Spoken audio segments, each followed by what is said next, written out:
Mali and Burkina Faso have announced travel restrictions on American nationals after the United States included both the African nations on a no-entry list. The American President Donald Trump has long campaigned to restrict immigration and has expanded his travel ban by barring people from 7 more countries. Mali and Burkina Faso have announced travel restrictions on American nationals after the United States included both African countries on a no-entry list. The announcement did not arrive with anger or theatrical language. It came through coordinated government statements from Niger, Mali, and Burkina Faso, each using calm, formal phrasing that masked the depth of its impact. Entry restrictions were being imposed in response to what was described as discriminatory external policies. The reference was clear without being explicit. A travel ban imposed by the United States had triggered an answer no one in Washington expected. The shock was not that African countries reacted. The shock was that they reacted together. For years, Niger, Mali, and Burkina Faso had been treated individually in diplomatic calculations, often discussed as fragile states, security dependents, or aid recipients. Rarely were they viewed as a coordinated bloc capable of shaping narratives or outcomes. That assumption collapsed almost instantly. The travel ban had been framed in Washington as a domestic security measure. It was justified through internal political language and sold to a domestic audience as strength. Little consideration was given to how it would be received abroad, particularly in countries that had provided cooperation on security, migration control, and counterterrorism in the Sahel. The ban was read differently. It was interpreted as a signal of disrespect, exclusion, and selective partnership. Citizens who had studied, worked, or collaborated with American institutions suddenly found themselves categorized as risks rather than partners. The symbolic weight mattered as much as the practical consequences. Niger responded first. Its statement emphasized dignity and reciprocity. If citizens were unwelcome elsewhere, then access would be reconsidered. The language avoided escalation, but the intent was unmistakable. Entry privileges would no longer be automatic for American passport holders. Mali followed. The framing focused on sovereignty, decisions affecting national dignity, the statement argued, could not go unanswered. Cooperation did not mean submission. Travel policies would reflect mutual respect or be revised accordingly. Burkina Faso completed the triangle. Its declaration highlighted solidarity. The ban was not treated as a bilateral issue, but as a regional concern. When one partner was singled out, others would not remain silent. This was not retaliation, the statement insisted, but balance. Washington did not anticipate coordination. Initial reactions assumed the moves were symbolic and temporary. Advisors suggested the bans would be quietly lifted once attention faded. That assumption underestimated the political shift underway in the Sahel. The travel restrictions had backfired immediately. American contractors, aid workers, and business representatives faced delays and denials. Development projects stalled, security coordination meetings were postponed, what had been routine mobility became bureaucratically complex. The impact spread beyond government, airlines adjusted routes, insurance providers revised risk profiles, academic exchanges were suspended. American institutions that had built partnerships over decades suddenly faced access barriers they had never experienced in the region. Public opinion in the Sahel hardened. The bans were discussed widely across local media and social platforms. The narrative was not framed as anti-American sentiment, but as a stand for equality. Why, many asked, should movement be one-sided? Why should partnership exist only when convenient? Africa watched closely. Other countries did not immediately follow with bans, but diplomatic language shifted. References to reciprocity appeared more frequently. The idea that access could be conditional gained legitimacy. The United States struggled to control the narrative. Officials emphasized that the original travel ban was not targeted at specific countries, but the distinction rang hollow. In practice, African citizens felt singled out, and African governments responded accordingly. What made the situation more damaging was timing. The Sahel had become strategically important due to security realignments, mineral resources, and shifting alliances.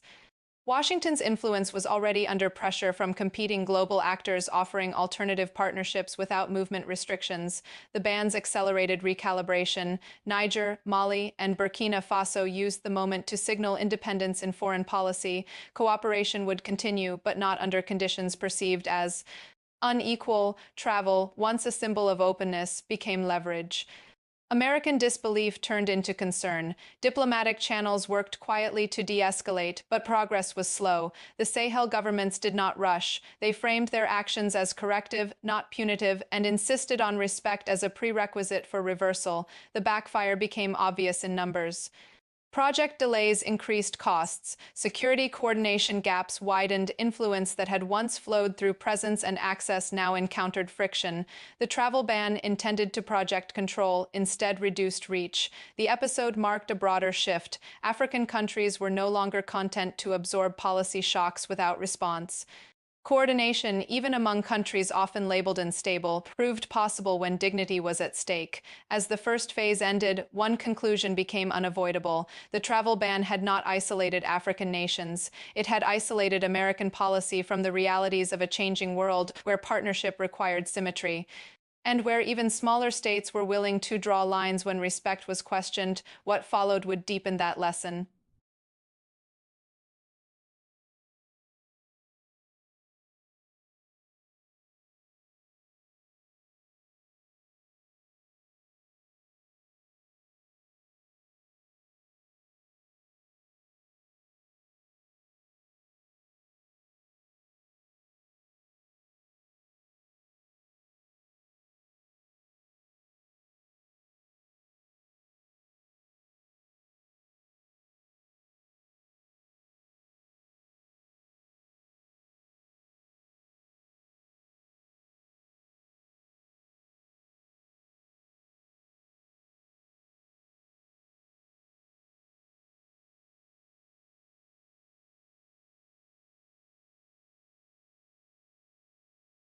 What began as a political gesture quickly spilled into diplomacy, economics, and regional alignment, revealing consequences that few in Washington had anticipated.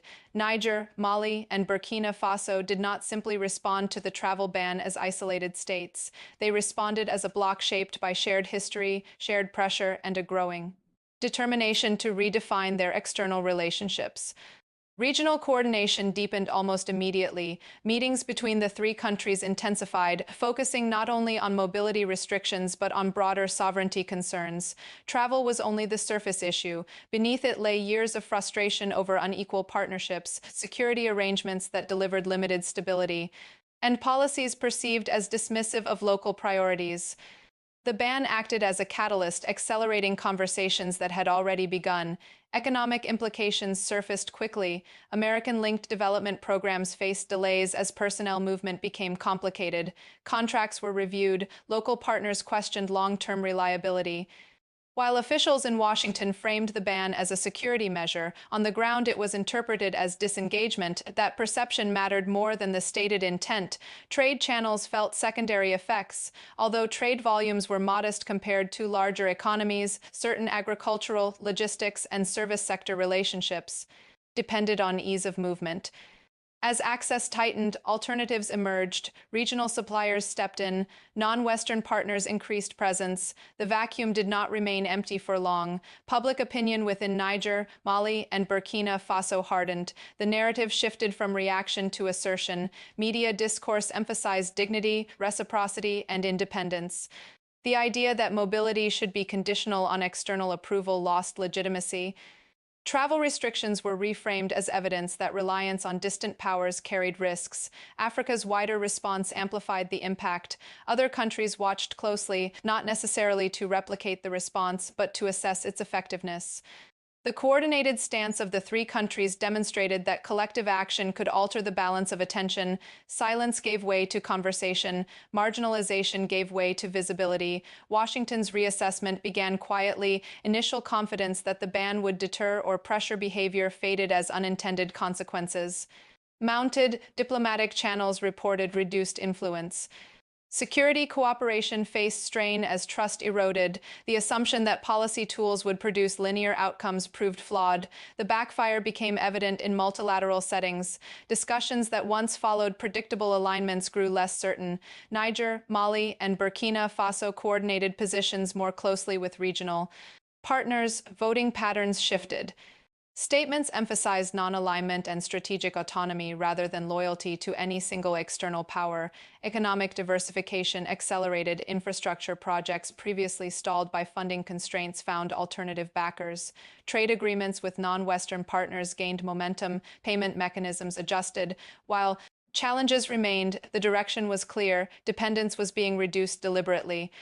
Security dynamics evolved as well. The travel ban complicated joint operations and training programs. Local forces prioritized regional coordination. Intelligence sharing adjusted. While stability challenges persisted, the framework shifted from externally led to locally centered approaches. The symbolism of reciprocity resonated deeply. By responding to restriction with assertion, Niger, Mali, and Burkina Faso reframed the narrative. They were no longer passive recipients of policy, but active agents shaping consequences. This shift in perception mattered as much as any material outcome. The travel ban's logic unraveled what was intended to signal control instead. Highlighted limits, influence based on access proved fragile when alternatives existed. Pressure without engagement produced resistance rather than compliance. Africa's strategic landscape reflected this lesson. Regional integration efforts gained renewed urgency. Mobility within the continent was emphasized as a counterbalance to external restrictions. Visa-free agreements expanded. The idea of African to African movement as a foundation of growth gained political traction. Washington's challenge became reputational. Repairing trust required more than policy adjustments. It required acknowledgement of miscalculation, yet domestic political considerations complicated that path. The gap between internal messaging and external reception widened. Global observers drew conclusions. The episode illustrated how unilateral measures could accelerate multipolar alignment. Rather than isolating targeted countries, such actions often encouraged new partnerships and reinforced regional solidarity. Niger, Mali, and Burkina Faso continued consolidating their stance. Joint statements emphasized sovereignty, respect, and mutual interest. The language avoided confrontation, but the intent was firm: engagement would continue, but on revised terms. Economic indicators reflected gradual adaptation. While short-term disruptions occurred, medium-term trends showed diversification. New trade routes opened, investment sources broadened, the costs of adjustment were real, but so were the gains in autonomy. The travel ban faded from headlines, but not from memory. It became a reference point in policy debates across Africa, a reminder that access could not be assumed and that resilience required options. For the United States, the episode served as a cautionary tale. Power exercised without context risked diminishing returns. Policies designed for domestic audiences reverberated globally in unpredictable ways. Influence required listening as much as signaling. By the end of the second phase, the backfire was undeniable. Niger, Mali, and Burkina Faso were not isolated. They were more coordinated, more assertive, and more visible on the global stage.